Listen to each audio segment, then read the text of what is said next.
on a snowy peak, where frosty winds whisper secrets to the pines, lived a fuzzy green fellow named Grumple. Now, Grumple wasn't your average mountain dweller. He had a heart to sizes too small and a perpetual frown etched upon his face. His only companion was a little dog named Max, whose tail wagged with enough energy to power the entire mountain. Max had a heart full of sunshine, which was quite a contrast to Grumple's grumpy gray cloud. Their home was a cozy cave carved deep into the mountainside. Inside, a fire crackled merrily, casting dancing shadows on the walls.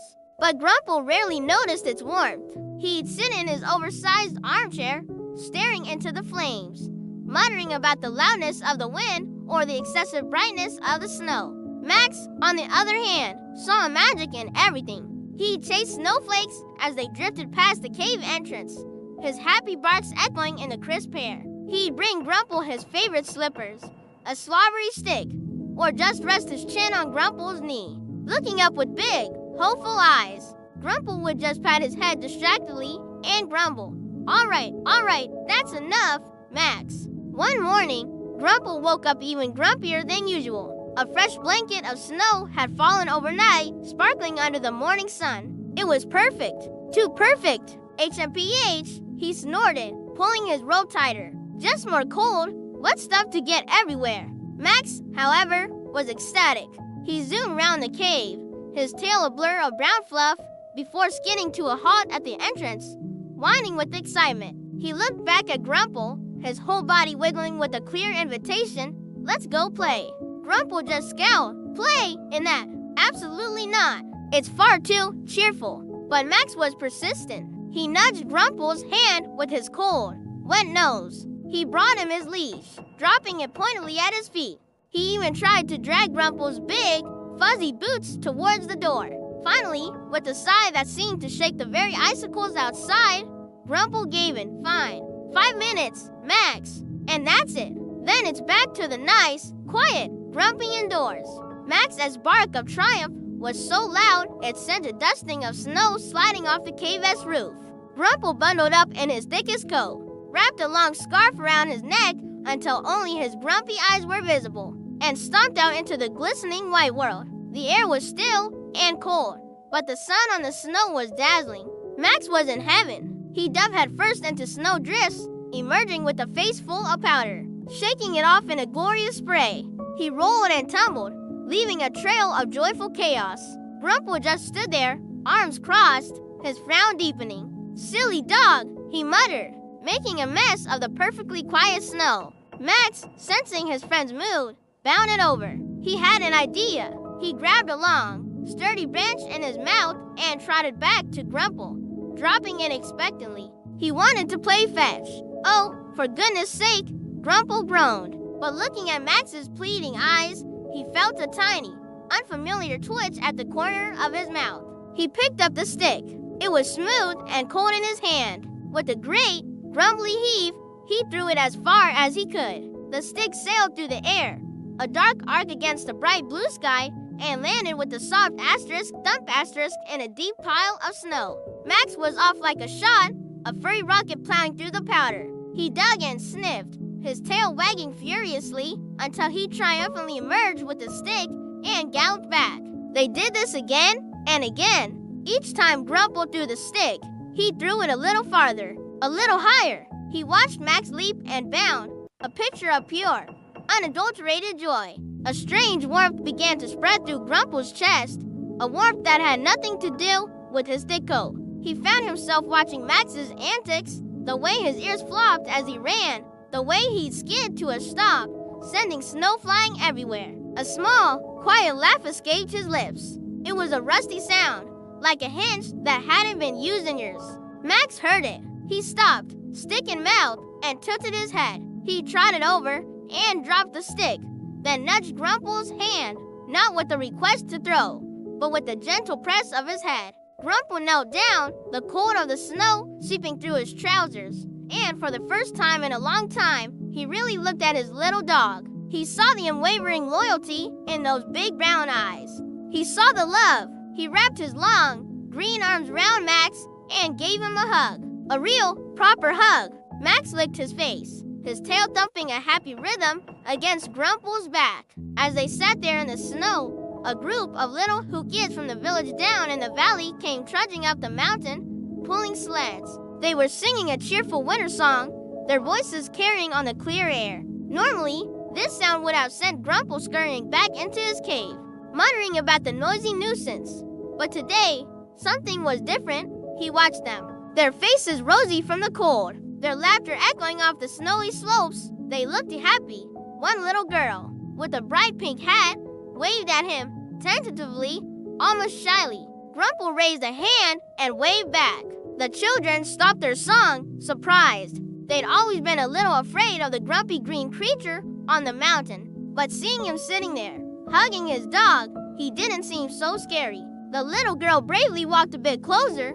"Hello," she called out. "Do you want to sled with us?" Grumple was about to give his usual HMPH. Certainly not. But he looked down at Max, who was looking up at him, his tail giving a hopeful little wag. And then, Grumple did something he never thought he would do. He smiled, a real, genuine, face-crinkling smile. "All right," he said, his voice still a bit gravelly, but softer now. "All right, we will." The children cheered. Grumple stood up, brushed the snow off his pants, and with Max trotting happily by his side, he walked over to the children. He spent the rest of the afternoon sledding down the hills, the wind whipping past his ears, his laughter mixing with the joyful shouts of the kids. He even let Max ride on the sled with him, the little dog barking with delight all the way down. That evening, back in the cave, the fire seemed warmer than ever before. Grumple sat in his chair, but he wasn't staring blankly into the flames. He was smiling, remembering the feeling of the sled speeding down the hill. Max was curled up on his feet, snoring softly. Grumple reached down and stroked his soft fur. "Thank you, Max," he whispered. "Thank you for showing me how to play." From that day on, the cave on the mountain wasn't just a grumpy old home. It was a place filled with warmth, friendship, and the happy barks of a very good dog. And the green fellow who lived there, well, his heart, they say, grew 3 sizes that day. High on a snowy mountain peak, where frosty winds would blow, lived a fuzzy, grumpy creature. In a cottage in the snow, he was fluffy green and oh so sour, with a frown upon his face. And he really didn't like the cheerful, noisy place. Down below, a happy town with lights and laughter. Bright was getting ready for a party, filling in with spite. All that singing, all that cheer, I simply cannot stand. I must put a stop to this. It's getting out of hand. He watched them from his mountaintop, with a telescope in hand, seeing all the happy people throughout the happy land. They were baking cakes and hanging stars. A truly joyful sight, but the grumpy creature grumbled, "I'll fix this all tonight." So he bundled up in winter clothes, from his head down to his feet, and with a mischievous little grin, he tiptoed down the street. "I'll take their snacks. I'll hide their hats. I'll make their music stop. This celebration has to end. Right here, kerplippity-plop." He tiptoed through the silent town, beneath the moon's soft gleam, living out his grumpy, sneaky, celebration-stealing dream. But as he reached to take a cookie, a small child appeared and offered him the tasty treat, without a hint of fear. "Would you like to have one, sir? We have a lot to share." The grumpy creature froze right there, caught in a friendly stare. Another person handed him a warm and cozy hat, and someone else invited him to come and have a chat. He felt a funny feeling then, a warmth inside his chest. This kindness and this sharing were putting him to the test. The laughter wasn't noisy now. It sounded sweet and clear. The lights weren't just bright, they were beautiful and dear. He realized the joy he missed by being all alone, and a tiny, happy, friendly seed inside his heart was sown. He didn't stop the party. Instead, he stayed a while, and the grumpy, fuzzy creature finally cracked a smile. In the quiet, cozy town of Maryville lived a fellow named Gus. Gus was, well, a bit grumpy. He liked things just so, and his favorite color was a very particular shade of green. Just like him, one morning, Gus peeked out his window, ready for his usual quiet day. But what he saw made his grumpy face even grumpier. Snow, not just a little snow, but piles and piles of fluffy white snow. covering everything in sight. "Oh, fiddle faddle," he grumbled, watching the wind whip more snowflakes round. "This is far too much." His trusty dog, a cheerful little pup named Pip, just wagged his tail, thinking the snow looked like the best fun ever. Gus stomped to his front door and tried to open it. It wouldn't budge, blocked by a giant snowdrift. He huffed and puffed. From his window, he could see the town square was a wintry mess. The roads were completely hidden, and poor little Timmy's brand new red sled was stuck under a mountain of snow. Even the swings at the playground were buried. The children of Maryville looked out their windows, their faces sad. A snow day was no fun if you couldn't even go outside to play. Gus watched them, and for a moment, his grumpy heart felt a tiny little twinge. Pip nudged his hand with a wet nose, as if to say, "We should do something." Gus sighed. "All right, Pip, you win." He marched down to his workshop, a place filled with wacky and wonderful inventions. He pulled a dusty tarp off his latest creation, the super duper snow scooper. It looked like a giant vacuum cleaner with big, soft paddle wheels on the front. He put on his warmest coat, wrapped a scarf around his neck, and strapped on a pair of snowshoes that looked like tennis rackets. Pip got his own little doggy coat and booties. Together, they pushed the snow scooper out the back door and into the winter wonderland. With a sputter and a whir, the machine came to life. It gobbled up the snow and shot it out the side in neat, fluffy piles. Gus steered like a pro, clearing a path from his house all the way to the town square. Pip ran ahead, barking happily and digging with his paws to help. The kids saw them from their windows and started to cheer. "Look, it's Murdoch Gus," they shouted. Soon, a path was cleared to Timmy's house. Gus used a special grabbing arm on his machine to gently lift the red sled from the snow and place it safely on the cleared path. Timmy's face lit up with a huge smile. Gus didn't stop there. He and Pip worked all morning. They cleared the sidewalks, uncovered the playground swings, and even built a giant snow hill that was perfect for sledding. The townspeople came out to help, shoveling their own walkways and thanking Gus for his hard work. By lunchtime, Maryville was no longer stuck. It was a winter playground. The grumpy green fellow looked around at all the smiling faces and laughing children sliding down the hill he made. He watched Pip playing chase with the kids in the snow, and for the first time all day, Gus smiled, a big, genuine, not grumpy at all smile. He realized that helping others and sharing in their joy was much better than being grumpy all by himself. From that day on, Gus was still green, but he was a whole lot less grumpy, especially on snow days. In a little house, all grumpy and green, lived a fellow who was rarely seen. He kept to himself, with a sigh and a frown, in the quietest corner of the whole town. His name was Grumble, and he liked things just so, his own chair, his own space, and a world where no one would go. He had a big box, dusty and old, filled with treasures more precious than gold, toys and treats, a wonderful stack. But he never shared them, he always held back. He'd peek in the box with a greedy little smile.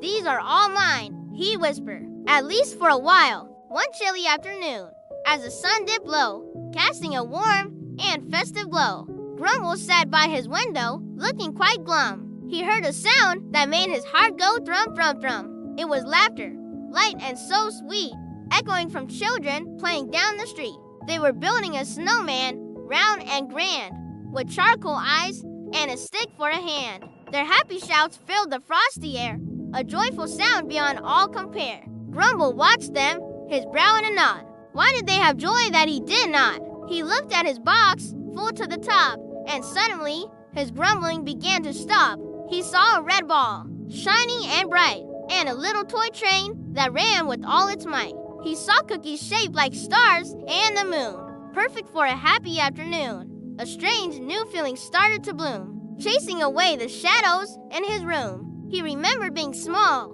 wanting to play, and how sharing could brighten up any day. Could he do it? Could he be brave and share the wonderful treasures he'd saved? With a deep breath, he picked up the box. It felt heavy, like ticking clocks. He opened his door, just a tiny crack, feeling there was no turning back. The children saw him, their playing ceased. Had the grumpy green neighbors' quiet increased?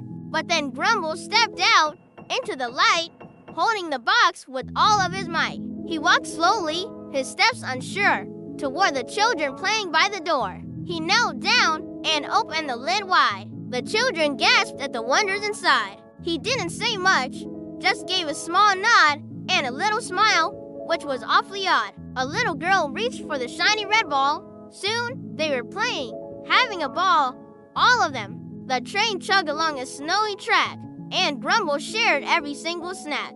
The townspeople watched from their windows. Amazed, the grumpy green neighbor they had so often appraised was now in the middle of a happy scene, no longer grumpy, no longer mean. His green coat seemed to glow in the setting sun. His heart felt warm, his loneliness done. From that day on, Grumble learned a sweet truth. Joy multiplies when you share it, in age or in youth. And his little greenhouse, once so glum and so gray, became the happiest place to visit